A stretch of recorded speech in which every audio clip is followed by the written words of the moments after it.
Welcome to the Deep Dive, where we take a stack of sources and really try to pull out those critical nuggets of knowledge to make you instantly well-informed. Today, we want you to imagine a world maybe where the smallest things, these really personal interactions, don't just ripple through a community, but actually lead to setting up laws. Laws that govern whole groups. How does something like, a simple act of charity end up becoming this complex, ancient legal framework? Well, that's exactly what we're digging into today. We're taking a deep dive into an ancient Buddhist monastic rule. Specifically, the first Pāṭidesanīya rule. Our mission really is to unpack the story behind it, this fascinating story, look at the details, and see what it tells us about, well, the practical side, the challenges, the ethics of being a renunciant thousands of years ago. And we're going straight to the source for this. Pāṭidesaniya. Okay, let's set the scene. We're in Savatthi at Jetavana. That's Anathapitius' monastery. The Buddha was living there. So one day, a Bhikkhunī, a nun, she's finished collecting her alms in Savatthi. On her way back, she meets a Bhikkhu, a monk. And, out of generosity, she offers him all the food she'd managed to collect. The source says he accepted all of it. Yeah, all of it. And the immediate result for her was quite severe because she'd given everything away. She couldn't get any more alms that day. The text actually uses the word shanapata. She was without food. And this didn't just happen once. It happened again the next day and the day after that. So 3 days with no food collected. Yeah. And by the fourth day, things were, well, pretty bad. The Bhikkhuni was weak. She was trembling.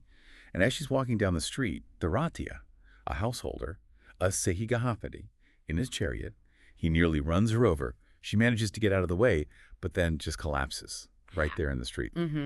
And this householder, seeing what happened, he helps her up, asks her, why she's so weak. When she tells him the story about giving her food to the monk and then not being able to get more carried, when the householder gets quite upset, very critical. He actually says something like, how can these monks accept food, meat even, from a bhikkhuni's hand? Don't they know it's hard for a woman to get alms?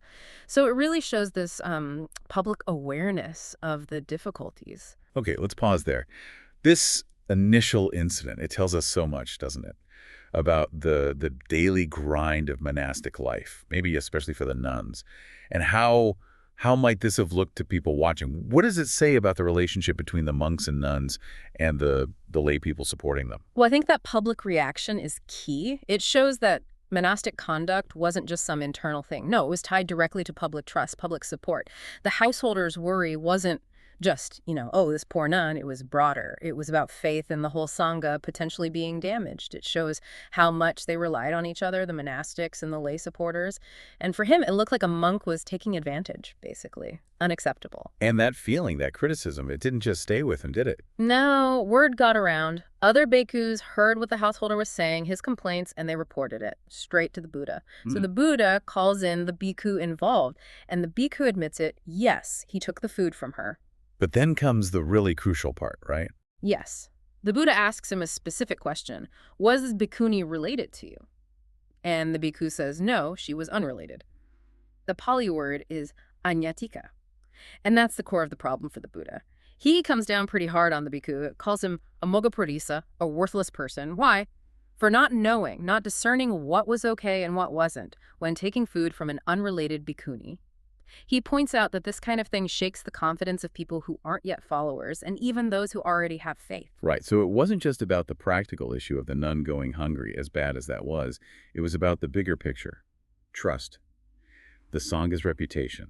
The Buddha saw this single act potentially harming the whole order's standing with the community. Precisely. And that's why he didn't just leave it at a reprimand. He established a formal rule, a training rule, a sikkhapada. Okay. And this is where it gets really interesting, isn't it? The actual wording. The details, all designed to stop this happening again.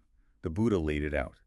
Should any bhikkhu, with his own hand, accept and consume either chewable food, kadaniya, or staple food, bhojaniya, from an unrelated bhikkhuni who has entered a house, he is to confess it. And the confession itself is specific.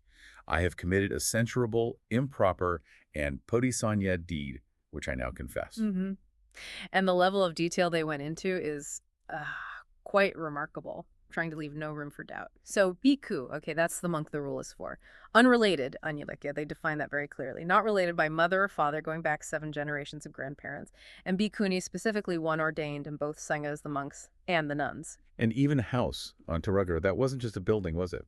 No, very broad. It could be a house, sure, but also a street, a crossroads, basically any inhabited area outside the monastery. It covered where the interaction might likely happen. And the food, too. They broke it down. Kadanya, chewable food that's most things except the staples. And bojanya, staple foods specifically listed as the 5 main ones: rice, gruel, flour, fish, meat. They even thought about different types of allowances food for specific times, like yamakalika, satahakalika, things you could keep for a day, a week, or even longer. It's incredibly thorough. Yeah. And the levels of offense seem designed to really make monks think twice. Yes, absolutely. There's a distinction. Just accepting the food, intending to eat it, that's already a minor offense, a dukkaya. But actually consuming it, eating it mouthful by mouthful, each mouthful from an unrelated bhikkhuni, knowing she's unrelated, becomes a Pāṭidesaniya offense, the one requiring confession. And they covered edge cases, too. What if you weren't sure if she was related? Or you mistakenly thought she was related? Still a Pāṭidesaniya if you accept and eat. The bar was high. Even for those time-specific foods. Or if the nun was only ordained in one sangha. Dukkaya offenses in those cases for accepting and for each mouthful. It really aimed for maximum clarity. If you thought a relative was unrelated, that was still a dukkaya emphasizing the need for careful attention.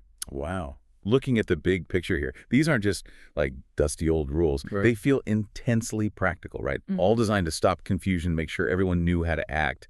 It really makes you wonder, how does this kind of detail stack up against, say, modern legal codes or ethical guidelines? They really tried to cover every angle. They certainly did. It reflects this deep commitment to clear conduct, avoiding these sorts of problems. But just as crucial as the rule are the exceptions, the anapati. The text is very clear about when accepting food from a bhikkhuni is not an offense. And these exceptions, they give us even more insight into the realities of daily life and maybe a sense of compassion. Right, the exceptions. They're just as telling. So what does it all mean? This balance between having a strict rule, but also, well, being realistic. It shows an adaptive system, I think. So, number one, no offense if she's a relative. That makes sense. Also, if she offers the food, but the bhikkhu doesn't actually take it, no offense there. And this one's important.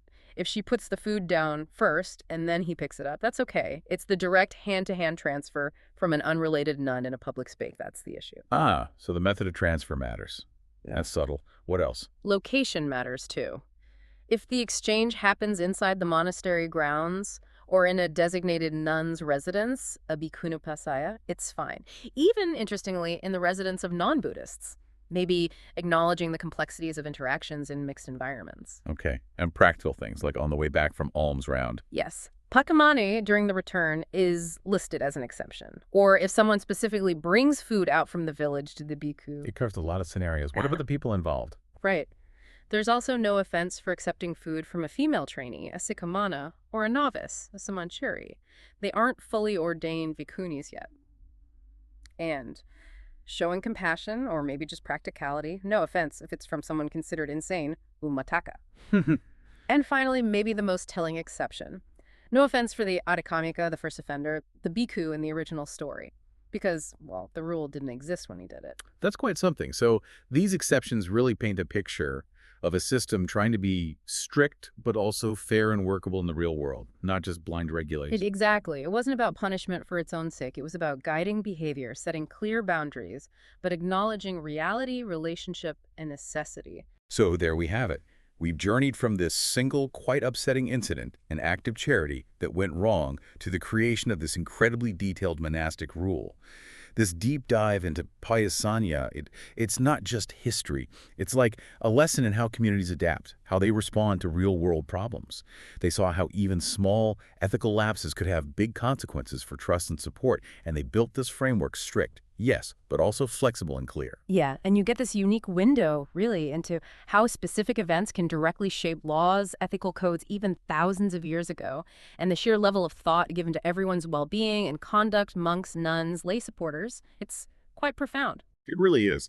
And, you know, this whole meticulous process, seeing a problem, investigating, defining terms, setting rules, considering exceptions, it makes you think, doesn't it? In our own complex world today, with all our rules and regulations, how often do we really understand the specific why behind them, the original incident? And maybe what role do individual stories, individual incidents still play, or should they play, in shaping the guidelines we live by today? Something to ponder until our next deep dive.